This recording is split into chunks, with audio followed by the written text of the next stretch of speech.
പാട്ടുകൾ ഇങ്ങനെ കേൾക്കുമായിരുന്നു. സത്യമാണ്. അപ്പോഴറിയുന്ന AI AI. ക്രിയേറ്റഡ് ആണ്. And amazing songs.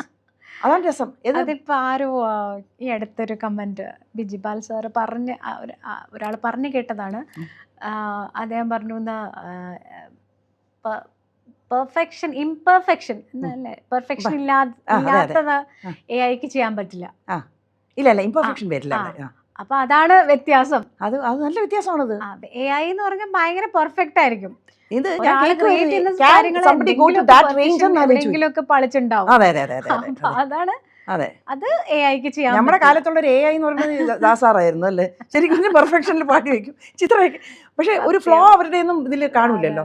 ഇന്ന് AI കൊണ്ട് എന്തെല്ലാം ചെയ്യിപ്പിക്കുന്നത് അവര്. പാട്ട് ഭയങ്കര അമേസിങ് സോങ്സ്. ഞാൻ കുറച്ച് ഹിന്ദി പാട്ടുകൾ ഇങ്ങനെ കേൾക്കുമായിരുന്നു.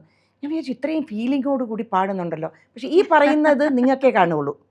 പാട്ടുകാർക്കാണ് ഇത് മനസ്സിലാക്കാൻ പറ്റുക. നമ്മളെ പോലെയുള്ള സാധാരണക്കാർക്ക് മനസ്സിലാവും.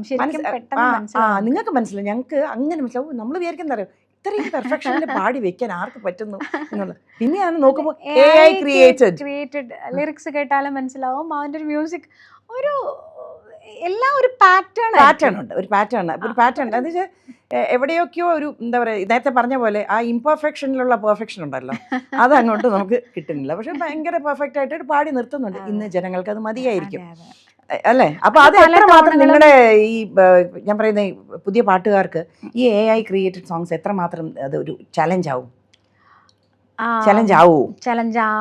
ക്രിയേറ്റ് ചെയ്യുന്നവർക്ക് ചലഞ്ച് ആയിരിക്കാം. കാരണം ഇപ്പൊ എല്ലാവരും അത് യൂസ് ചെയ്യുന്നുണ്ട്. നമ്മള് ഇപ്പൊ കണ്ടുകൊണ്ടിരിക്കുന്ന മെയിൻ സ്ട്രീമിലുള്ള മ്യൂസീഷ്യൻസ് പലരും ഇതൊക്കെ ഡിപ്പെൻഡ് ചെയ്യുന്നുണ്ട്. ഇല്ലാന്ന് പറയാൻ പറ്റില്ല. പക്ഷെ എന്നാലും ഒരു ക്രിയേറ്റിവിറ്റി അത് വലുതായിട്ട് ബാധിക്കും.